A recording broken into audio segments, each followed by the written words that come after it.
On news around the world, U.S. plans withdrawal of 200 troops as counterterrorism mission winds down in Nigeria. Or your government reaffirms commitment to intelligence-driven security.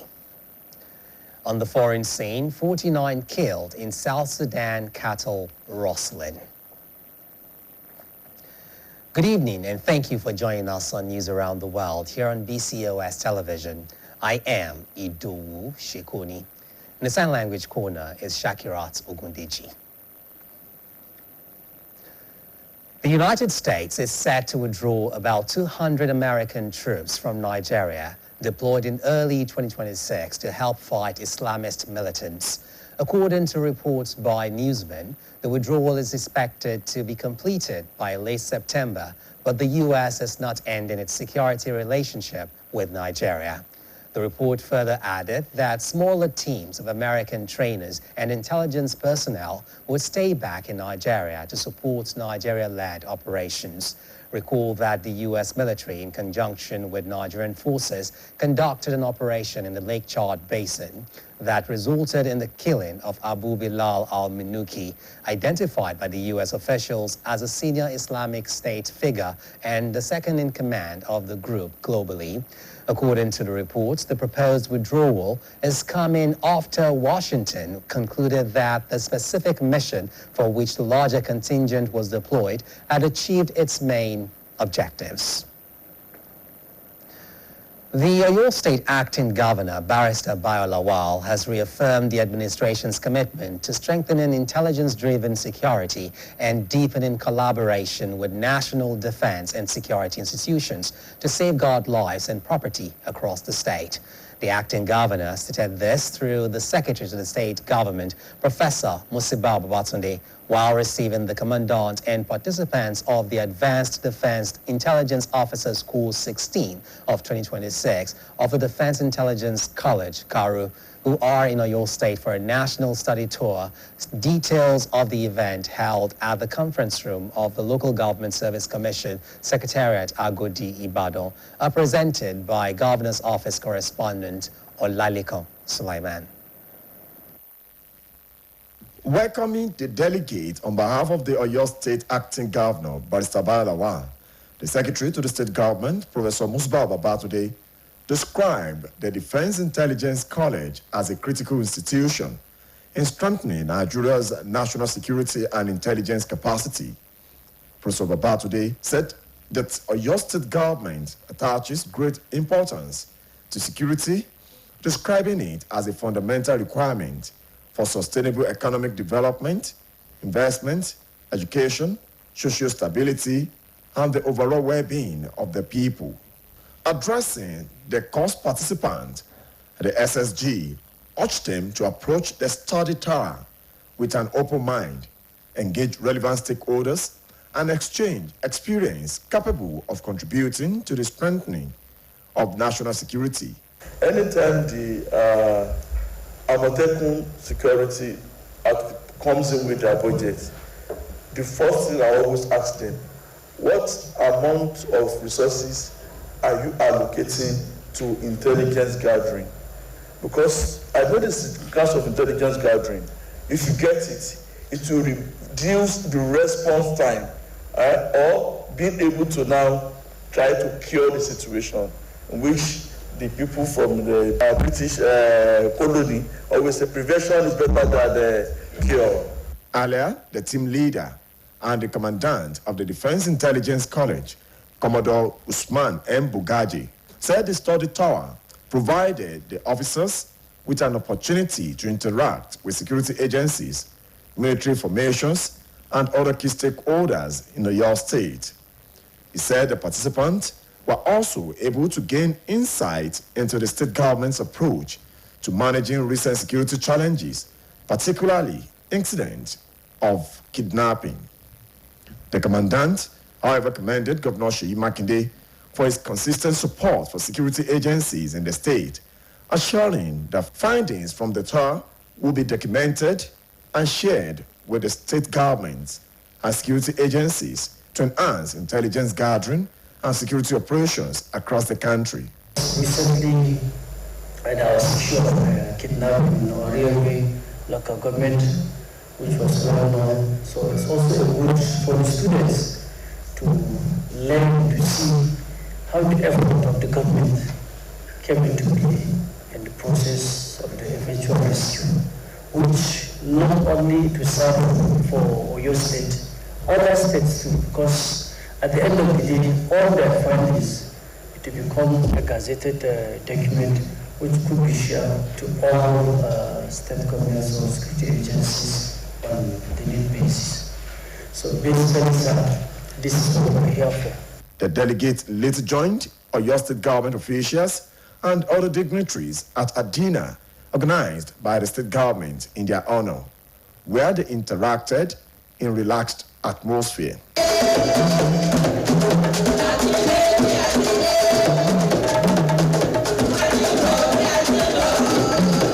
Speaking at the dinner, the representative of the acting governor, Professor Musbah Babatunde, reaffirmed the state government's readiness to deepen collaboration with the Nigeria Armed Forces and other security and intelligence institutions. He said the partnership will focus on intelligence development, early warning mechanism, information sharing, capacity building, and community-based security initiatives. We are quite happy that we choose Oyo State as actually the state of reference for the study tour. And I also said that, I will discuss with His Excellency to make sure that Amotekun is represented in the best works of intelligence officers that will be selected.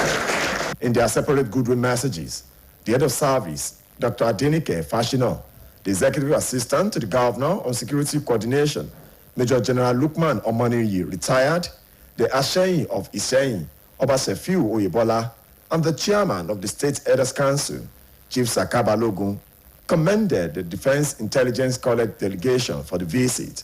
They noted that Governor Seyi Makinde's administration has consistently demonstrated a strong commitment to security and the development of human intellectual capacity as key components of good governance and sustainable development. Olalekan Sulaiman, BCOS News. You're watching news around the world on BCOS television. We have a short commercial break. Please stay tuned.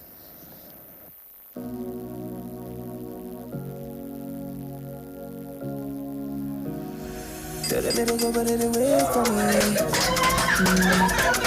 you feel the body, you go pray for me.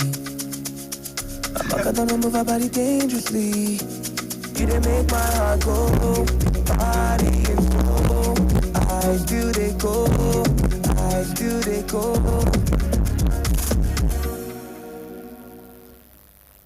Confidence is important in life's little moments. Strong teeth can help, even if they get her into trouble sometimes.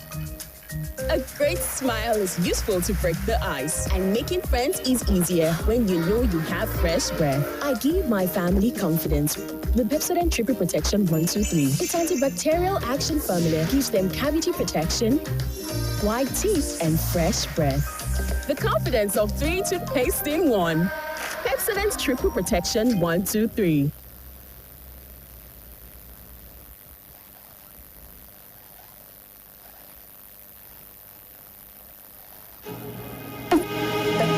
It's your 100%. Babes, are you sure you want to spend this much on hair? Since your landlord just increased rent, I saved for this one separately on money points. No. You say you save on money points? Yes. This madam money points here. The array of your there is target savings money points I used to have it. The rest of this my sub is this savings money points I used to do it. The salary of this my staff is save as you transact. Jennifer, money point save as you transact. Money point fixed savings and money point target savings.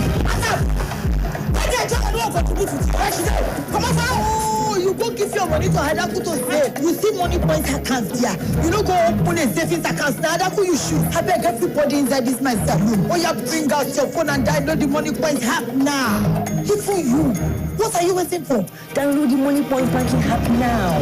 Start saving with the bank you can trust. Money Point, made for your progress. All right, everyone, open your ears. Make we talk. Time don't me to rearrange the sounds to give una small wisdom.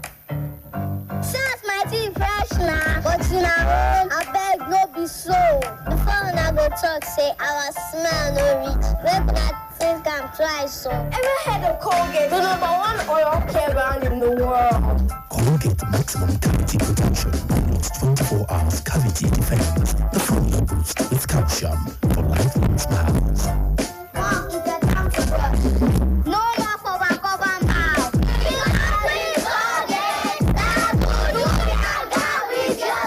Colgate for 24 hours maximum cavity protection.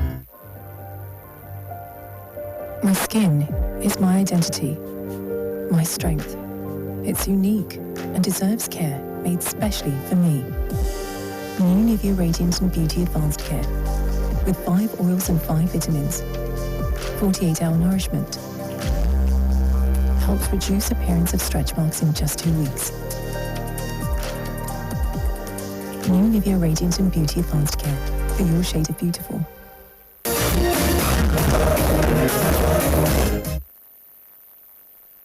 Welcome back. The government has been urged to prioritize policies that have direct impact on the lives of Nigerians, with particular focus on food, education, and security. The call was made by a business management consultant, Mr. Kunle Olatunji, and a finance analyst, Elder Sonjo Akomu, while discussing the topic, restoring fuel subsidy, solution or retrogression, on the BCOS Current Affairs Breakfast Program, AM 120. Our reporter, Fedora Folagboye, monitored the program and now reports. As Nigerians continue to grapple with the rising cost of living, renewed calls for the restoration of fuel subsidy have sparked debate over whether the policy would provide much-needed relief or return the country to a system that places a heavy burden on government finances. Speaking on the BCOS Current Affairs Breakfast Program, AM120, a business management consultant, Mr. Kunle Olatunji, said the decision to remove the fuel subsidy was necessary, that its implementation should have been delayed by 3 to 4 months. He said, such a delay would have given Nigerians more time to prepare for the economic consequences of the policy. According to him, the country had been operating a subsidy regime without adequate sustainable funding, making its eventual removal inevitable and leaving Nigerians to bear much of the immediate impact. Globally, fuel is a global priced item. I mean, petrol, like any other aspect of the oil and gas products, is an international priced product. And we are far behind other nations when it comes to pricing. And how did we get to these routes in the first instance? We should be asking such questions. What brought us into subsidy? Subsidy simply means that this is the ideal price for a product if you are going to buy it in the market. However, because of certain sentiments, people will make noise. Even before, you remember the president now, President Bola Ahmed Tinubu, at a point also fought assiduously against fuel subsidy. But when he got into government, over time you begin to realize certain things you don't know when you are.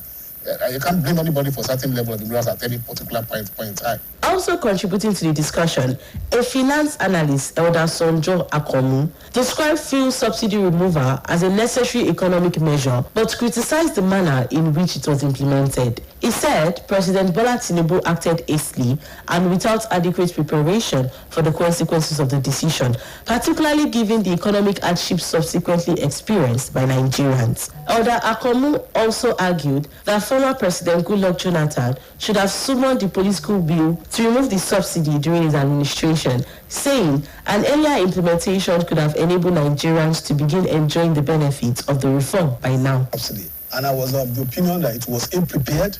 And I ran into a document that was prepared by some economists, captain of industries, business people for President Tinubu.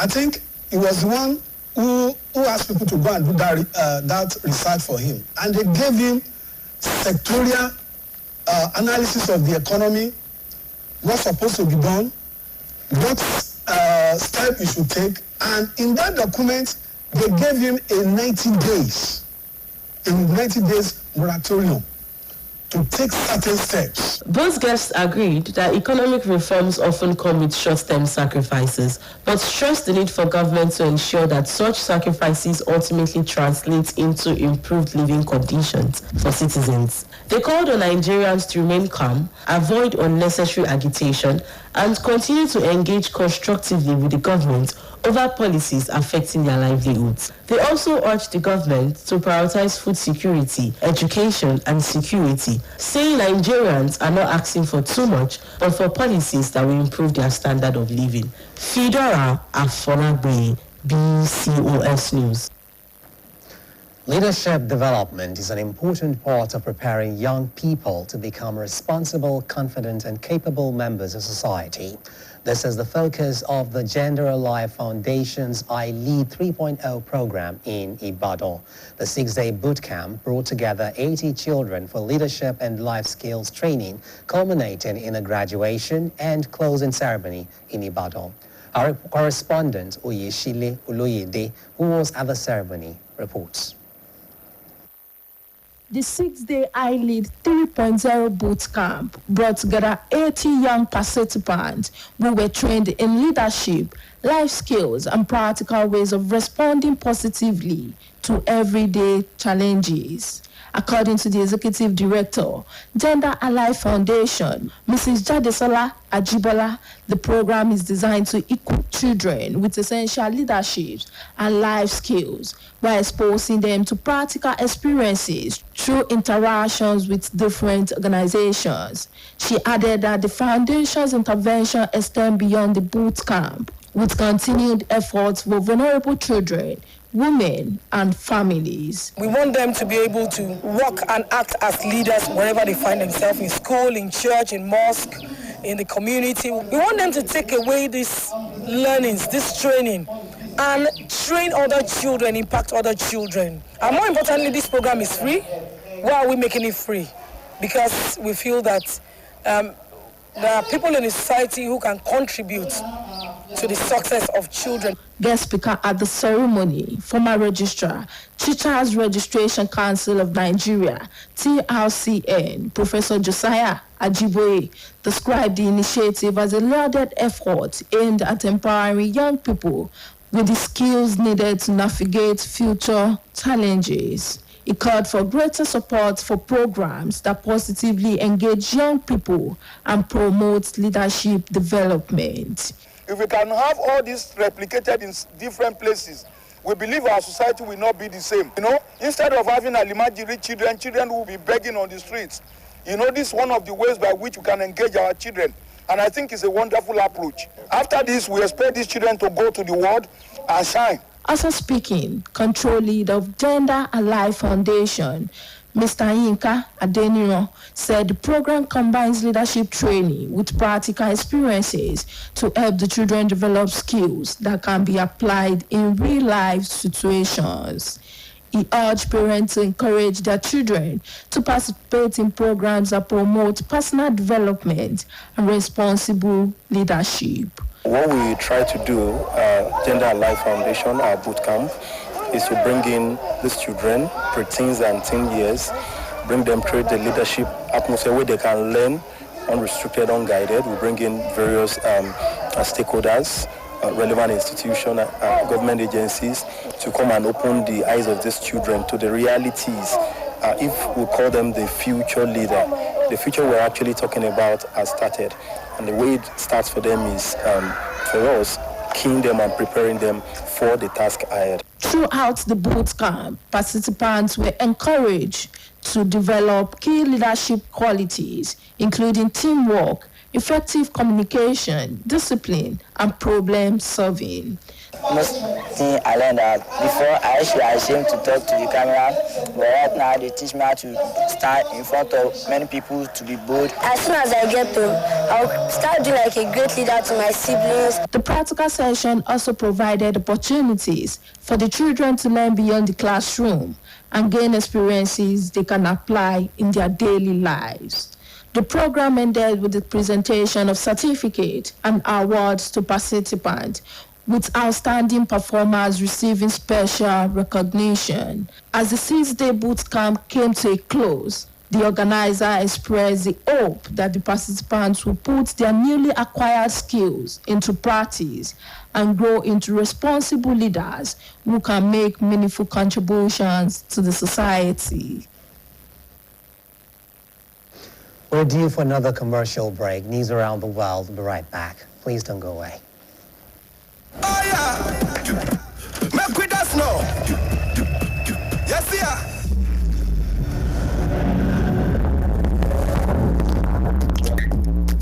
Morning, everyone. Here's to the top day.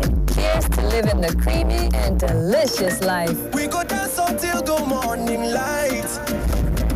Everything is feeling right tonight. Baby. Have a top day with Top Cafe.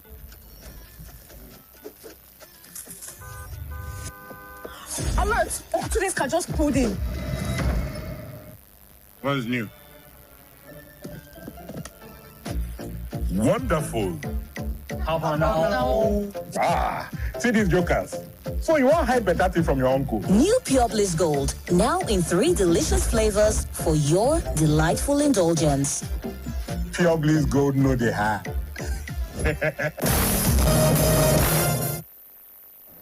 Glad to know you're still there.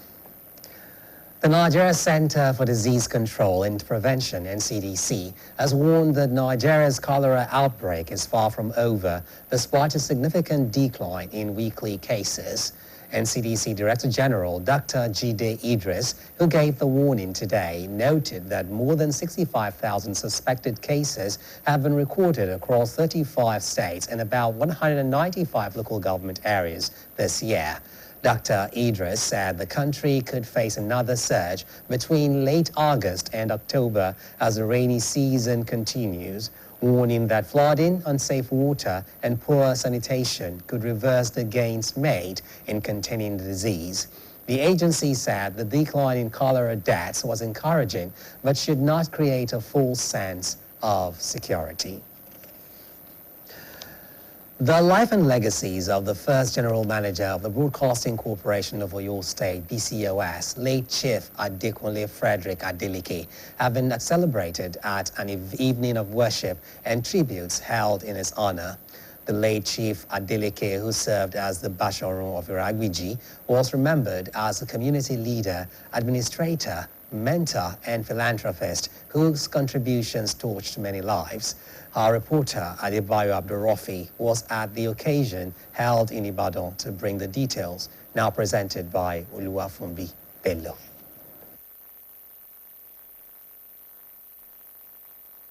Friends and beneficiaries gathered to celebrate the life and legacy of the late Chief Adekunle Frederick Adeleke, who hailed from Ayibiodok family compound in Iragbiji, Boripe local government area of Osun State. In his sermon, the minister in charge of All Saints Church, Jericho Ibadan, the Venerable Solomon Jolayemi, drew inspiration from Ecclesiastes chapter 3, verses 1 and 2, to remind the gathering of the inevitability of death. The cleric said death comes silently and visits everyone at the appointed time, regardless of status or position. He urged the people to lead purposeful and impactful lives while responding to God's call to salvation before answering the call to eternity. The Venerable Jolayemi also stressed the need for everyone to prepare for life after death, noting that the greatest tragedy is not death itself, but living without surrendering one's life to God. To every man that is still living here on earth, our dream of departure is certainly unknown.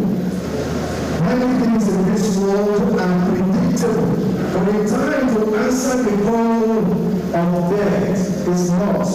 In his tribute, the Owa of Igbajo, Oba Demola Stephen Makinde, recalled his personal encounter with the Adeleke family, saying he began living with the family on July 7, 1986, after he declined to continue his schooling. He said the intervention and benevolence of the late Chief Adeleke transformed his life, adding that he and 3 other siblings benefited from his generosity.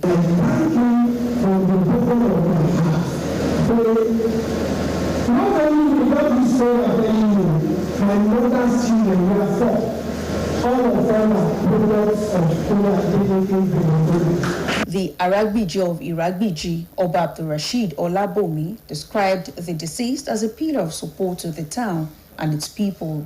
The monarch also recalled his role as Baba Ijo of St. Peter's Anglican Church, Iragbiji, describing his contributions to the church and community as significant.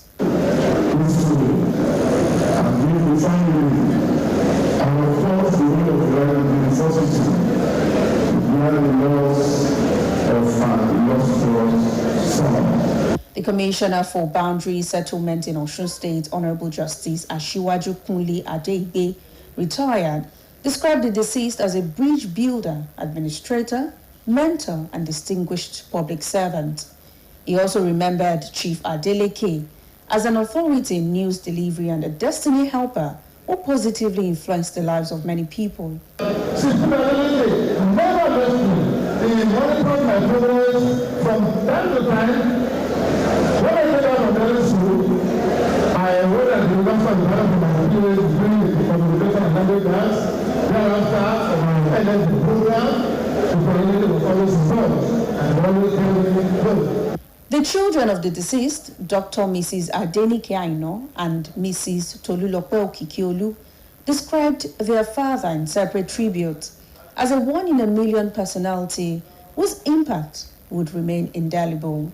His grandchildren, Tiwalayo, Demilade, and Teniola Aino, also remembered their grandfather for the words of wisdom, guidance, and advice he shared with them, saying he would be sorely missed. That is the law, both in words and deeds, make it easy for me to understand and accept the love of God and our Heavenly Father. And he that the law that is not dependent on my behavior, on my decisions, or my arguments. Daddy was very present. He was very present. He was very intentional. Although he was away from home a lot whilst I was growing up when I was a child, Daddy came back, and every single time he was home, he made every moment count. The most incredible thing about the world is when you have to learn from other people.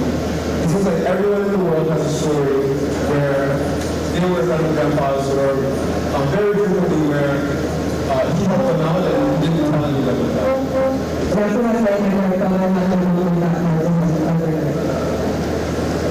My brother and called grandpa for the broken area.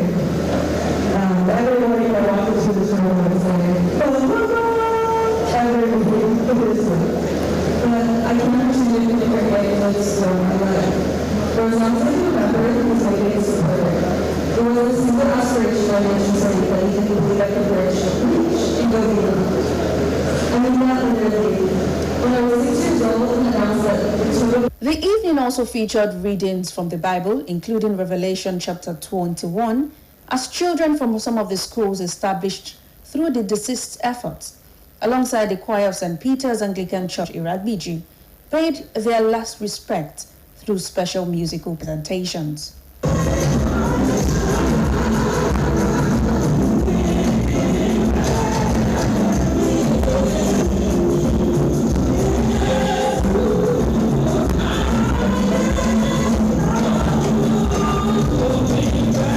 Several traditional rulers of Osun State also attended the event, including the Are of Ire, Oba Muritala Oyelakin, and representatives of the Oni of Ife, Oba Adeyeye Ogunwusi, as they joined other dignitaries in honoring the late Basharun. Former general managers of the Broadcasting Corporation of Oyo State, BCOS, including Chief BC Adeshola, Mr. P.S. Otayo, and Alhaji Latif Busari, were also present to bid farewell to their former colleague, contemporary, and friend. As tributes poured in, the evening became not only a farewell to the late Chief Adekunle Frederick Adeleke, but also a celebration of a life remembered for service, generosity, mentorship, and enduring impact on individuals and the community. May his soul continue to rest in peace. Family, friends, church members and associates have gathered at Vine Branch Church, Mokola, for a commendation service in honor of the late Mrs. who died at the age of 79. The deceased mother of former State Government, Professor Olanike Adeyemo, was remembered for her strong Christian faith, compassion, resilience, and commitment to family. Folashade Akintola reports. There was a solemn gathering at Vine Branch Church, Mokola, Ibadan, as family members, friends, government officials, and church members came together to honor the life and legacy of late Mrs. Modupeola Salami. The commendation service provided an opportunity for loved ones to reflect on the life of a woman described as a devoted Christian, lovely mother, and grandmother whose impact extended beyond her immediate family. In his sermon titled Time Up, Pastor Dotun Ajayi reminded the congregation of the inevitability of death, stressing that everyone will ultimately give an account of how life was lived. He urged the living to make the most of their time, noting that unlike examinations and retirement, no one knows the exact time or circumstances when life's journey will come to an end. She was a loving mother, a loving grandmother. She was also God-fearing. On many occasions, if I come in close proximity to her, I will almost have to rush to carry her because she will want to, you are old enough to be my mother. She will almost want to go down to greet you. So I will almost go close to her and say, no, mommy, this and that and that. Of course, it wasn't me that she was giving that honor to. It was the grace of God upon my life. She was a God-fearing woman.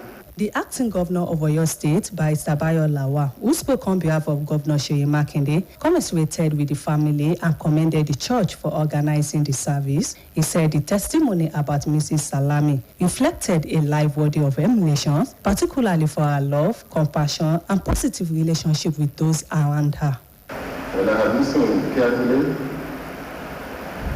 accounts and testimonies of the life and times of Mama, life that was radiated with love, compassion, and happiness.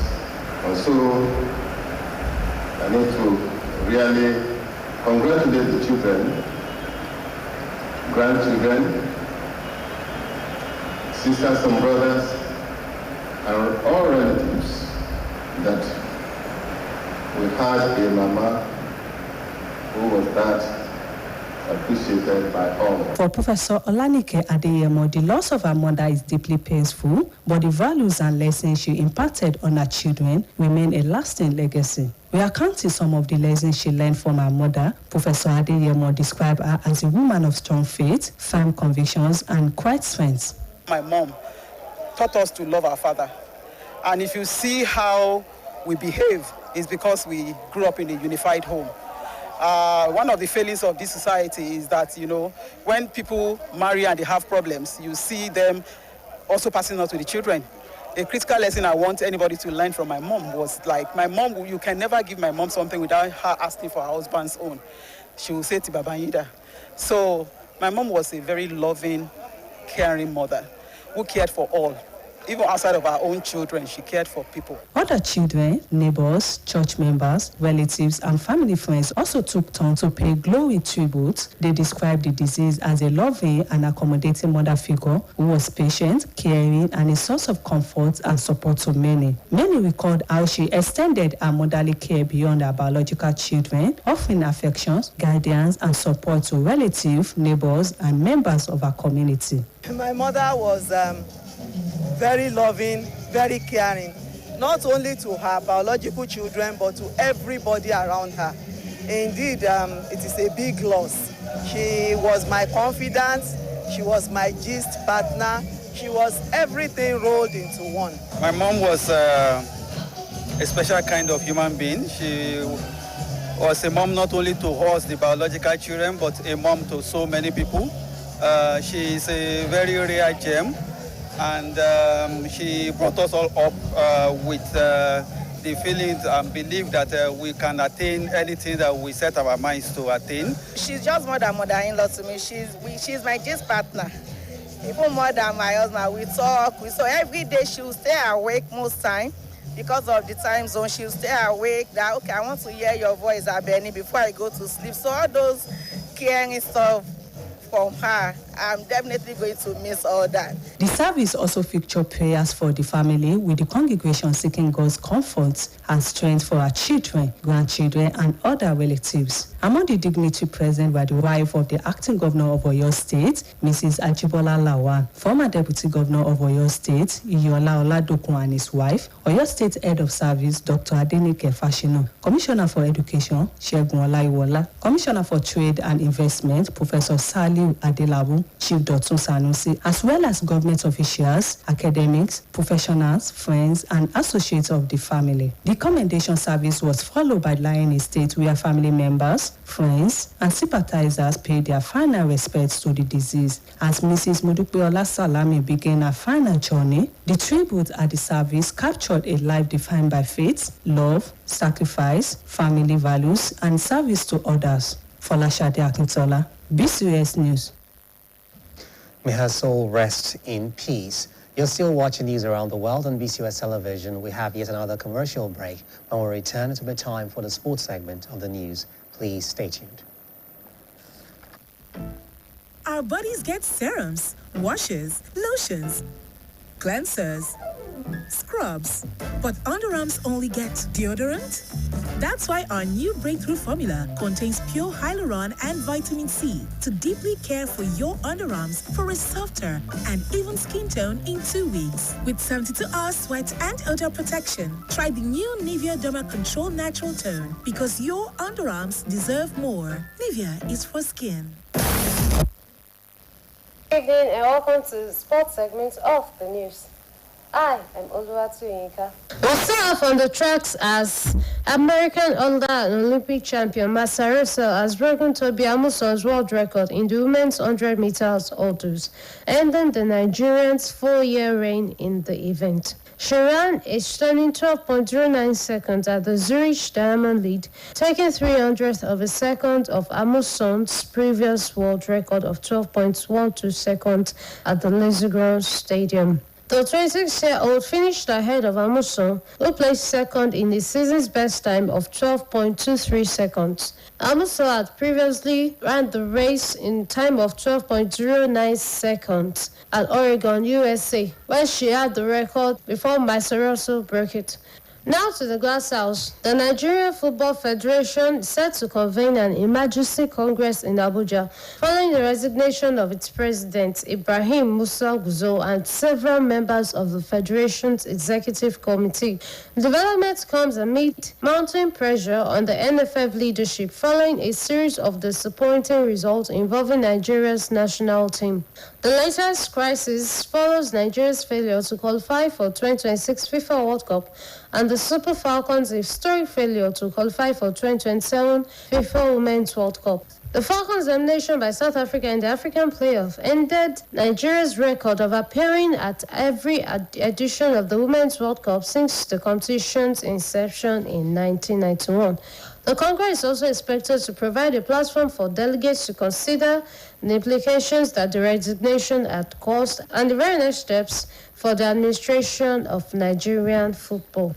Still with football, UEFA has opened criminal legal proceedings against FIFA and its president, Gianni Infantino, over a new scrapped plan to sell stakes in the commercial rights to the World Cups and other FIFA competitions to private investors. The legal move followed Infantino's announcement on July 28, 2026, of plans to place the commercial rights to the Men and Women's World Cup and the Club World Cup into a new FIFA subsidiary, FIFA Forward Enterprise. According to the documents, the proposal was announced without consultation with the FIFA Council, UEFA, other confederations, or any of FIFA's 211 member associations. It further alleged that the announcement was the public unveiling of a plan secretly developed by Infantino and a small group of associates for more than a year.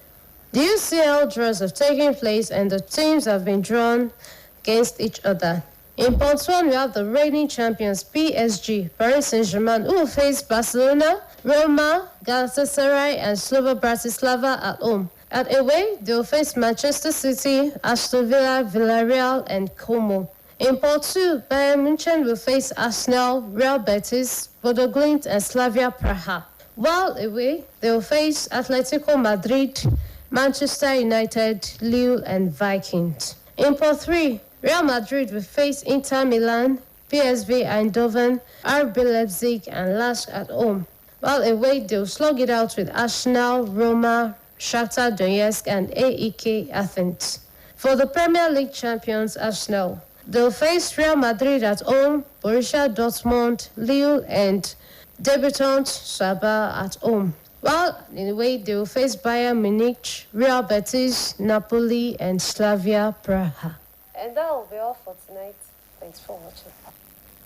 Thank you, Yinka, for all the sports stories. On the foreign scene, at least 29 people have been killed and 33 others wounded in a fresh cattle raid in Warab State, South Sudan. The attack, which occurred at about 5 a.m. on Thursday, targeted a cattle herders' camp in Tong North County, with authorities describing the incident as a brutal attack. Foreign Desk Editor Falashadi Akintola compiled the story, now presented by Bimbo Akombi. The attack occurred at about 5 a.m. local time on Thursday when armed assailants attacked a cattle herders' camp in Tong North County, according to Warab State Information Minister William Wall Mayam Ball. Ball described the incident as a brutal attack, expressed condolences to the families of the victims, and called for restraints as the government of Warab and Unity States worked together to identify and prosecute those responsible. Unity State Information Minister Nia Kenya Johannes said the attackers were not all from Unity State, but noted that authorities were working to promote peaceful coexistence between communities in the two regions. Intertribal and intercommunal violence is common in South Sudan, where others often compete for scarce grazing land and water, while the widespread availability of firearms among civilians has worsened the violence. In the meantime, police fired tear gas to disperse small-scale traders. That's much we can take from sports stories and foreign stories. To end news around the world, here again are the top stories. The United States is set to withdraw about 200 American troops from Nigeria, deployed in early 2026 to help fight Islamist militants. The Oyo State acting governor, Barrister Bayo Lawal, has reaffirmed the administration's commitment to strengthening intelligence-driven security and deepening collaboration with national defense and security institutions to safeguard lives and property across the state. And on the foreign scene, at least 49 people have been killed and 33 others wounded in a fresh cattle raid in Warab State, South Sudan. BCOS TV is now on Niger TV app, and you can watch us from any part of the world. You can also watch us on GoTV, channel 134, and on StarTimes, channel 113. Now, before I go, if you see something suspicious, alert the authorities immediately for timely response. Be vigilant. That's the news around the world. Many thanks for watching. Good night.